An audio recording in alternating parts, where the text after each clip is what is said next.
थाली साजा देखा कर जानी भूल हो ले ला कपूर रोड़ी चंदन फूल हो थाली साजा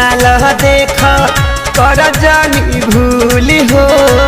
ले ला कपूर रोड़ी चंदन फूल हो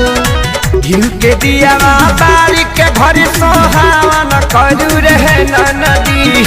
घिउ के दिया बारी के घर सोहावन करू रे नदी सुहावन करू रहे नदी अरे मैया अइली अंगना